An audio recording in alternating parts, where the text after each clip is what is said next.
बिस्मिल्लाहिर्रहमानिर्रहीम। अस्सलाम वालेकुम नादरीन, आप YouTube चैनल देख रहे हैं। मैं इमरान खान हूं। क्या कुछ हुआ ये चीजें आपके सामने रखता हूं, लेकिन कल का दिन वो कामयाबियों से भरा दिन था इमरान खान के लिए और उनके साथियों के लिए। इन्होंने बहुत सारे जलसे किए, तमाम इस्तकबालिये बड़े बड़े जलसों में बदल गए। पाकिस्तान पीपल्स पार्टी के होश उड़ गए और इन सबको समझ आ गई कि लोग तो इमरान खान का इंतजार कर रहे हैं, लोग तो आज भी पूरी ताकत से इमरान खान के साथ जुड़े हैं। सिंध जिसके बारे में इनका दावा था कि वहां पाकिस्तान तहरीके इंसाफ के पास उतनी ताकत नहीं होगी, वहां पाकिस्तान तहरीके इंसाफ ने अपने झंडे गाड़ दिए। जरा सा मौका मिला और पाकिस्तान तहरीके इंसाफ हर तरफ छा गई। सबसे पहले क्या किया गया, ये चंद डेवलपमेंट्स मैं आपके सामने रख देता हूं।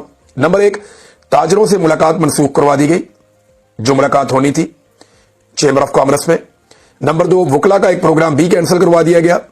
नंबर 3, वजीर आला सिंध मुराद अली शाह से मुलाकात भी कैंसिल करवा दी गई। मुराद अली शाह ने कहा जी पीर को मिलना है, अब वो कह रहे नहीं मिलना।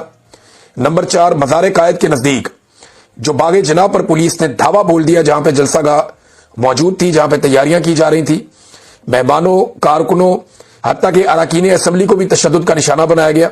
बहुत सारी गिरफ्तारियां भी की गई। वहां पे लोगों की गाड़ियां तोड़ दी, हत्ता के सहाफियों की गाड़ियां भी तोड़ दी। वजीर आला ने यहां पे पहुंचना था, अपना प्रोग्राम वजीर आला ने मुकम्मल किया, बल्कि बहुत सारे प्रोग्राम वजीर आला ने मुकम्मल किए। सुहेल अफरीदी ने पूरी एक तहरीक के अंदर नई रूह फूंक दी। और जब वो हैदराबाद से वापसी के लिए निकले, मेरी शाहिद खटक से बात हुई, मेरी शफीउल्लाह जान से बात हुई, मेरी जो जर्नलिस्ट वहां मौजूद थे उनसे बात हुई, तो उन्होंने बताया कि हमने ऐसा रिस्पॉन्स कभी सोचा भी नहीं था। हमने खैबर पख्तूनख्वा में ऐसे मनाजिर नहीं देखे जो हमने यहां पे देखे। और जिस तरीके से लोग इमरान खान के और उसके कॉज के साथ खड़े हैं, हमारे वहमो गुमान भी नहीं था जितनी ताकत से लोग इमरान खान के साथ खड़े हैं और हमसे 4 कदम आगे जाकर खड़े हैं। ये उन सबने मुझे दावा किया, कराची चलेगा तो पाकिस्तान चलेगा। ये हमेशा से हम कहते आए, कराची निकलेगा तो पाकिस्तान निकलेगा और पंजाब भी निकलेगा। ये एक रियलिटी है। नादरीन, खित्ते में एक बड़ी खौफनाक सूरत पैदा हो गई है, लेकिन उससे पहले एक बहुत बड़ी खबर है। पाकिस्तान तहरीके इंसाफ को एक बड़ी कामयाबी मिली है और ये अली अहमद कुर्द साहब का स्टेटमेंट है। उन्होंने कहा कि आज की यह खबर इंतहाई पुरमसरत और इत्मीनान बख्श है कि लाहौर के वकला ने एक भरपूर अंदाज में हामिद खान ग्रुप के पूरे पैनल को नौ मुंतखब सदर इरफान हयात बाजुआ की सरबराही में कई 100 वोटों की अक्सरियत के साथ न सिर्फ कामयाब करवाया, बल्कि पूरे मुल्क के वकला और अवाम को उम्मीद और यकीन दिलाया कि किसी भी सूरत में आइन में धांधली और जोर जबरदस्ती से लाई गई 26वीं और 27वीं आईनी तरमीम के खिलाफ तहरीक को न सिर्फ पूरे जोशो जज्बे के साथ जारी रखेंगे, बल्कि कुछ वकला नुमाइंदों के और हुकूमती दबाव के साथ साथ करोड़ों रुपए के बलबूते पर वकीलों को तकसीम करने का जो सिलसिला जारी रखा गया है, उसको खत्म करके ही दम लेंगे। तो हामिद खान ग्रुप जीत गया। पाकिस्तान तहरीके इंसाफ को एक बड़ी कामयाबी मिली है कि उनके हमायत याफ्ता उम्मीदवार सदर इरफान हयात बाजुआ और उनकी पूरी कैबिनेट जीती है इस ट्वीट के मुताबिक। तो ये एक बहुत बड़ी फतह और बहुत बड़ी डेवलपमेंट है जो इमरान खान साहब के हक में हुई है, क्योंकि लाहौर से जब तहरीक उठती है तो पूरे पाकिस्तान में जाती है और लाहौर बार को जीतने का मतलब है कि पंजाब को जीता है पाकिस्तान तहरीके इंसाफ ने। इमरान खान साहब पे तनकीद करते हैं कि इमरान खान ने अपने दौर में क्या किया। मैं आपको सुनाता हूं क्या किया। ये ग्रॉक से पूछा, आर्टिफिशियल इंटेलिजेंस से, कि इमरान खान के दौर पे कुछ मंसूबे तो बताओ। अब वो क्या बता रहा है। उन्होंने कहा जी कि उसने 20 मंसूबे बताए। 20 पूछे थे, 20 ही बताए। उसने कहा जी नंबर 1, एहसास प्रोग्राम गुर्बत मिटाओ। नंबर 2, 10 बिलियन ट्री सुनामी का प्रोग्राम था, बहुत बड़ा प्रोजेक्ट था।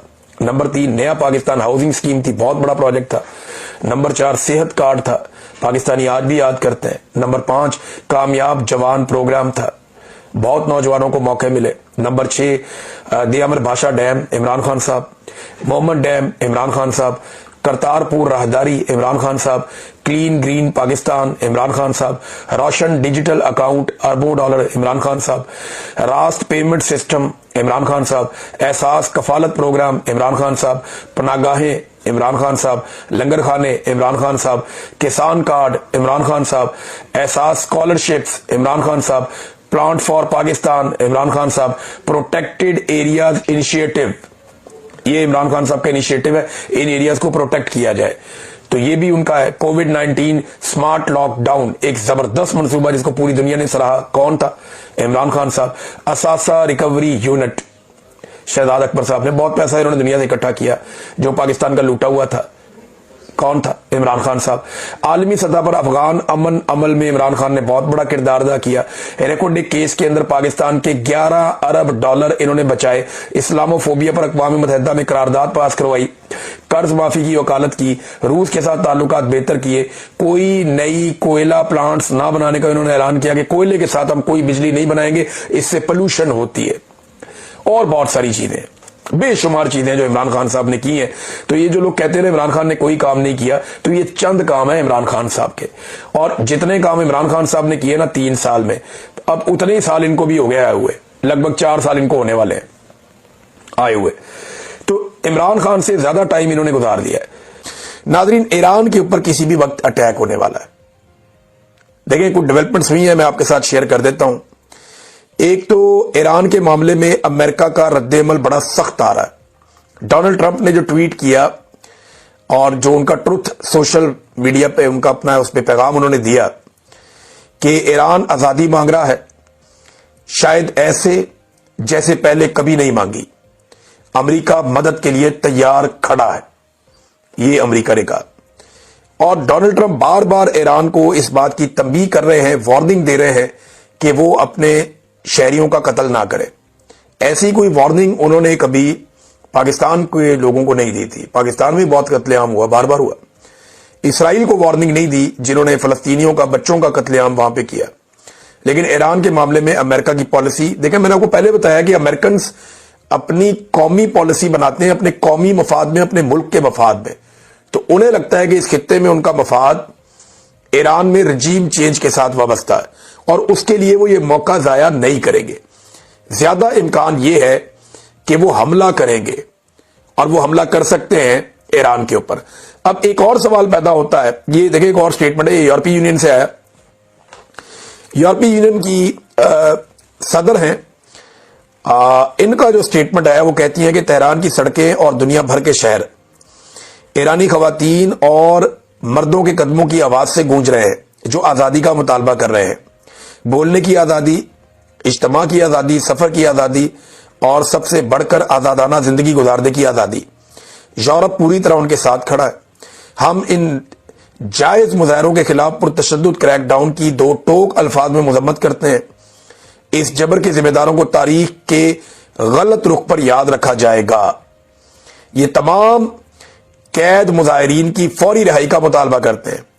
हम मुकम्मल इंटरनेट रसाई की बहाली का मुतालबा करते हैं, और आखिरकार हम बुनियादी इंसानी हकूक के एहतराम का मुतालबा करते हैं। यहाँ पे एक स्टारलिंक की जो फैसिलिटी है वो प्रोवाइड कर दी गई है, क्योंकि स्टारलिंक जो है वो आपको पता है इलॉन मस्क उसके मालिक हैं, और स्टारलिंक के कनेक्शन उन्होंने ऑन कर दिए ईरान में। देखें, ईरान के पास कोई ऐसी फैसिलिटी तो नहीं है कि सैटेलाइट्स को तबाह करे, तो ये अपने सैटेलाइट्स कहीं भी ले जा सकते हैं स्टारलिंक वाले।